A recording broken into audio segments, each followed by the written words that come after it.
Okay, good. You guys are both there.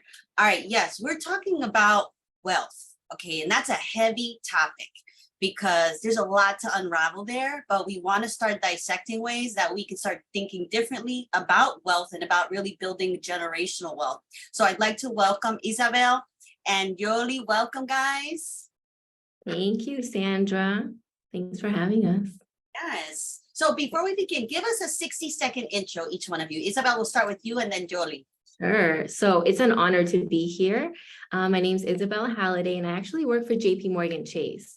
But the funny part about this is I started in banking because that topic never came up in my dinner table, right? We never talked about banking, numbers, financials, nothing. So I was always intrigued. And when I finally got a job at Chase, my dad was shocked because we never spoke about it. But I knew in a male-dominant industry, I wanted a seat at that table. That was 15 years ago. And today it's an honor to be a coach and a mentor for diverse business owners in South Florida. And that particularly means Latino women or entrepreneurs. So, it's one thing to coach, but it's another thing when I'm coaching people like me in my language. So, it's an honor to be part of this program on behalf of JP Chase. And to move the needle, we all need to work together and educate each other. So I'm excited to be here and share as much as I can. Hey, thank you. Welcome. Thanks. Yoly? Thank you, Sandra. First of all, let me start by saying big kudos to everyone. I know what amount of work to put something like this together it takes. So thank you for having us. It's such an honor to share the space with Isabel and to be able to just partner with you, Sandra and Ileana, and all your hard work. So really quick, just a little bit about me.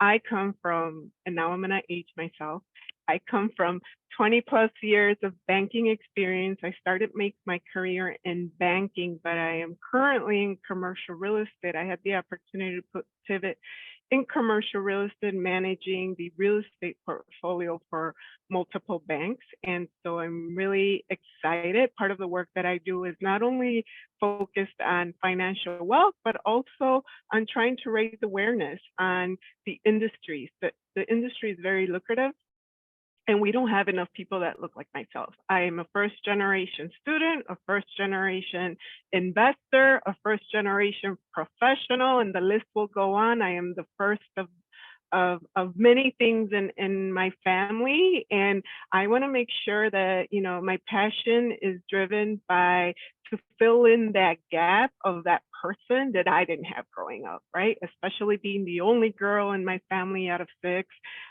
There were a lot of firsts as a Latina, and there was a lot of things that I often reflect on, oh my God, if I just had a person that could have guided me, right? And so that's what drives my passion, and that's why I'm happy to be here.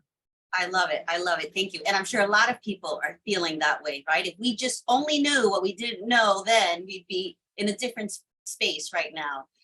But yet we have this space now, so we can now move forward. So I love it. So many of you in the audience, you're either an entrepreneur, a small business owner, or you have a side hustle, or you're a professional in career. So we got two professionals that could really tap into helping us, kind of unravel that. And how do we start? Where do we start? So I want to start with this question because this is a question that I always have, because these numbers are true. Is the very top question, which is we found out through data, right? Latinos are contributing $3.2 trillion to the annual GDP. We are spending money, all right? We are big, big spenders. So what are some ways that we can take that buying power and be smart about it and invest in wealth building strategies and opportunities versus the jacket, the shoes, the things we want to get, right? How can we think differently about our future and really where our buying power is being utilized? Isabel, I'd love to start with you. Sure. I think it's just education, but also think about that word generational. Like when you think about what you want after you, I always think the word generational to me is, what am I going to leave my kids? And whatever I'm building today, I want to make sure that it's something sustainable for them education, business, savings accounts, investments, anything possible. And, sometimes we get tempted about buying that purse or buying those shoes, and I'm guilty. You also have to live a little bit. But I think that it's important that education and financial literacy in our communities are part of this work. And we cannot break the cycle of poverty or achieving financial security unless we educate our community. And in my side, we don't just educate on the business side, we also educate our community as kids. So as small as elementary school, we're teaching them how to have that foundation and teaching them how to save. So I think that's the key. I think the educational side, the purpose of building wealth and the value behind that saving. So it's just education in my side, and that's how we can build that bridge. I love that. I love that. Yoly, I'd love to get your input on that same question. Yeah. So again, everything that I share is rooted on my own, rooted from my own experience as a Latina. As a daughter of immigrants, my parents came to a country where they didn't speak the language. They started a bank in the systemic banks that weren't created for them. And I think one of the biggest things is with the statistics that you shared, Sandra, it's one, as Latinos, we don't have a problem generating the money. It's not just that we are spending it, but if we're spending it, it's because we make the money. If we need money, we don't have a problem coming up with it. We are such hardworking individuals. And I think the problem is, and it starts at home, that unit at home where we're not talking about it. I, just not long ago started the conversation with my parents, and they've been in the United States for so many years now. My dad worked over 40 years, I think, close to 40 years. And he just recently retired. And it was because he was preparing to retire that I was like, you own properties, you have this. We really need to talk about this. I know we don't want to talk about it. We don't want to talk about dinero at the table. So we don't know what's going on. So outside of the financial literacy, and yes, trying to have it more in schools, we also need to be trying to have that conversation at home. And unfortunately, from what I'm seeing, is that our parents, our elders do not want to have the conversation, especially if they're not seeing us do something, right? So it's not until I started showing the numbers on my end, because it's been a few years since I started my career in banking, that I was like, why can I not be a millionaire? And now my mindset has shifted to, wait a minute, I don't want to be a millionaire. I want to be a multi-millionaire. And these are the conversations that we need to be having with our kids and with our families. So when I started having this conversation with my parents, hey, if we don't talk about what your finances look like, where is your money going before you retire, I just also want, and you have to almost put it in layman's terms, break it down to them. I want you to understand, I have 3 children, you have 3 grandkids that you adore, that if something were to happen to you and your assets go into probate, I have to go out of my way to find an attorney. It's going to cost me money to try to gain access to that, which all of that can be avoided if we sit down and have a conversation and make sure that you have a financial plan in case something were to happen to you, but also to make sure that when you're retiring, that you can retire and enjoy life and not return to work in 2 to 3 years because you realize no me va a alcanzar el dinero, right? So I think having the conversation and talking about it and just finding ways to get in there and promote the conversation with our families, which I know is not easy, I think would be valuable. Yes, I love that. And I love one of the comments, no gastes el dinero, no dura para siempre. That's some advice given by parents. And we do have that mindset, which is a limited scarcity mindset, right? So, it's the unraveling and starting to shift that. Isabel, on a business side, what are some strategies entrepreneurs, first of all, need to know about so that they can tap into, right? Sure. So it's so important, number one, that we tap into our cultural strengths. That's one of the topics that I cover with all my Latina entrepreneurs is tap into that, get certified. it's a great time to be Hispanic because everything is DEI. How can we help our culture? So it's a great time to do it. Networking. So build a strong network and make sure even like events like this, like we're all going to connect via LinkedIn after this, and something good will come out. Learning about funding options. There's so many options. In my 15 years in banking, I've always done commercial lending, and understanding what that system and that process looks like, somebody holding your hand and educating you is so important when it comes to that. Education and training, that's what I do. That's my passion. I do it one-on-one or in workshops, group settings. And the more I can educate, the more I feel like the little me, the mini Isa when I was a kid is just like, oh, I get it. Oh, I'm helping somebody else. So I always reflect and like see the little me that I wish I would have had these conversations or this education. Do your market research, create a business plan or a canvas. I always tell everybody, sometimes we forget or we skip that part. And it's so critical to have the roadmap on a piece of paper because it gives you that power of, I need to adjust this. Oh, look what I thought was 6 months ago and look where I am today. So all that's so important. Embracing technology. I tell everybody, embrace it. It's okay to use ChatGPT, platforms that are offering you this help or education, and always be resilient. Sometimes we have to pivot and change. I've seen so many Latinas on the chat today say, I'm an entrepreneur and I don't regret it. Hard days will come. Sometimes we need to have the hard days for the better days to come, but it's important that we embrace those. And we're powerful. We can be moms working, have a family, take care of our parents, cook dinner.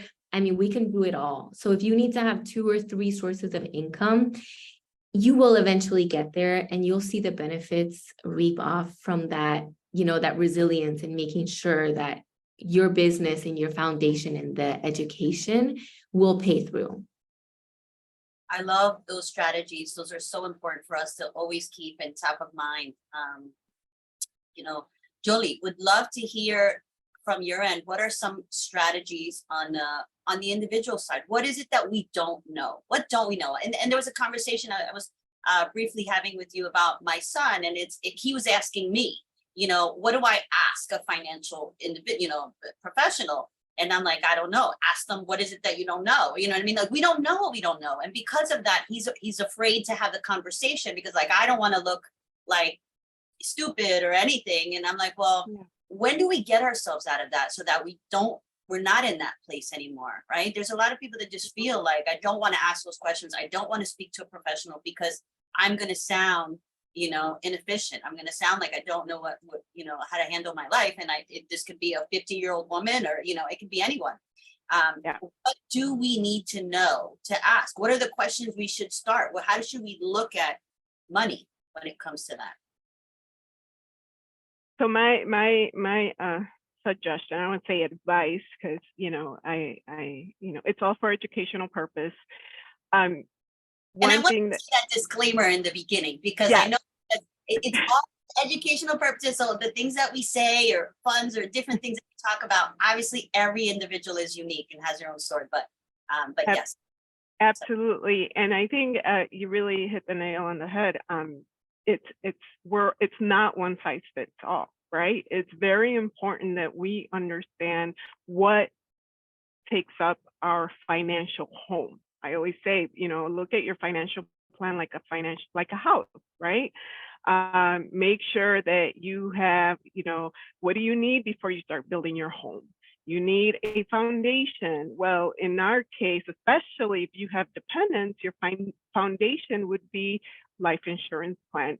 One thing that I really love about a few other countries that I kind of wish we would in the US, because I think it would really save us a lot, is in other countries, before you purchase real estate, like when you purchase your home, you have to purchase a life insurance policy, because if something were to happen to you, that policy would cover your mortgage, right? Would cover your home. And I think it's a great idea. And in our community, we do not like to talk about life insurance, right? The idea of I'm going to not be around, like the idea of death. Like I remember when I would bring it up with my parents when I was much younger, the first thing they'd say, oh my God, luego me matan. Like, what are you thinking? Trying to talk to me about life insurance. And it's so common in our community. But again, it's because we come from countries where we didn't talk about life insurance. We didn't talk about the stock market. And so it's very important that we try to educate ourselves. I know Isabel mentioned ChatGPT when it comes to entrepreneur, but even for us as individuals, ChatGPT, if you don't want to feel ignorant to a topic, ask ChatGPT a Embrace question, it. and at least it'll get you started. Ask it anything finance, and it'll at least get you started on the basics. So we really don't have an excuse to feel ignorant about any topic. And the biggest misconception, especially in our community, is thinking that we need to be making a certain amount of money in order to start investing and in order to start building wealth. And you really do not have to be making six figures to start investing. I've sat down with individuals who I've coached that are making $50K a year, which for me in today's, economy is like, oh my goodness. But when I look at their assets and their finances, they're like so close to hitting that millionaire mark. And then I talk to people that are earning multi six figures, 200K enough, and they have not a single dollar to their name. So I would say the number one thing is start thinking about how are you managing your money. It's not how much you're making, but what you're doing with what you're making.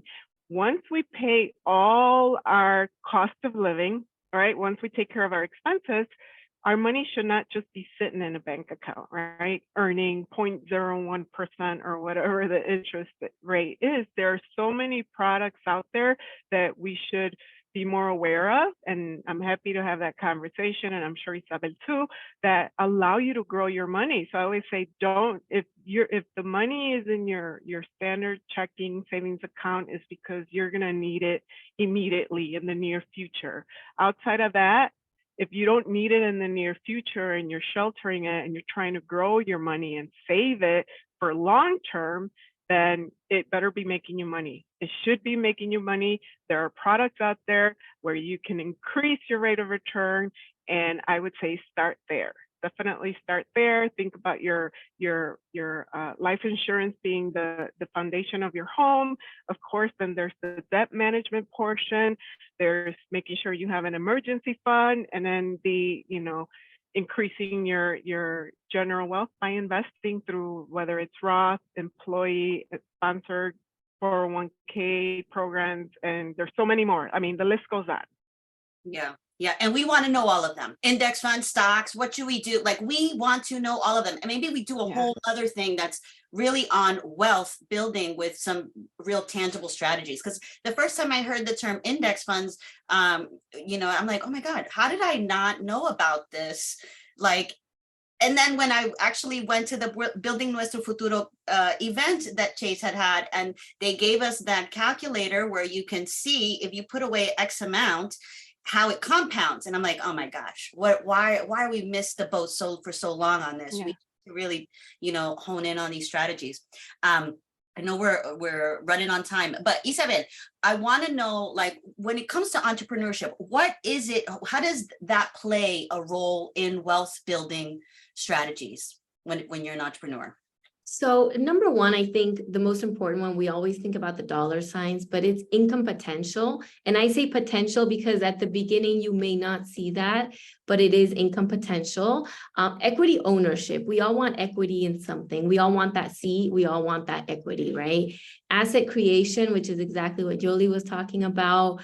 Diversifying. So you can have a full-time job, have your business, have your investments, and you're really the income that you're receiving is very diversified. Tax benefits. I'm not a CPA, but I do know that there's tax benefits behind being an entrepreneur. And innovation and disruption. When something goes wrong, when there's a restructure in corporate America, you already have that step forward. So if you are thinking about being an entrepreneur, always think about starting that on the side and growing it. Find yourself a mentor to help you grow and scale that business. So eventually, if you would like to or you need to, you can leave the corporate America world. And legacy building, like I said, for me, it's generational legacy. Always think about that business. When you're ready to exit, consult with a certified exit planning advisor to better help you, whether you're going to transfer the business, give it to your kids, sell it, or what you really need to do. And you don't want to do that too close to that point. So always find advice, find a mentor to help you with all these things. There's so many coaches, mentors available nowadays. And like me, I do it in Spanish and in English. So it really is different when it's coming from somebody with your culture and your language. I love that. I love that. Yoly, for you, and I know we're running on time because what are some strategies that we need to know about just as individuals? I know we talked a little bit about some of them, but what is it that, what are some strategies that we need to know as non-business owners, let's say corporate America or professionals? To build wealth, I would say number one, just like you need a business plan, create a financial plan. One size does not fit all. So it is important to know, when do you want to retire, right? What does retirement look like for you once you retire, but also what dependents do you have? So having it all on paper and then doing a full analysis of what's coming in and what's going out. My goal as I work on hitting the multi-million-dollar mark is, I'm always, not only am I thinking, how do I increase my income, right? How do I close that wage gap that I know exists, especially in this industry like commercial real estate, where I'm surrounded by older white men. I'm also thinking, how do I reduce my cost of living? Like, I personally do not want to live an inflated lifestyle. I'm not trying to keep up with the Joneses. I am like, okay, how do I reduce my cost of living and increase my income and continue to increase my wealth? And so it's really sit down with somebody that you trust, that you feel comfortable with. I think building that relationship with somebody that you can actually relate to, that relates to your culture, to your background, that understands our parents, is very important to really sit down and address and put it all on paper. I love it. I love it. I got the meter that we're up, but but I love it. In 10 seconds, would love to hear a closing call to action. That would be great. Isabel, and then Yoly. Sure. So I always say, find your balance between the cultural roots and your personal self. And that way you can find that happy medium in anything you do, work or entrepreneur yourself. Love it. I'm just going to share my favorite quote, which applies to building wealth, and is, the best time to build a tree was yesterday, and the next best time is today. It's now. Love it. Love it. Thank you so much, ladies. And we're off to the next panel.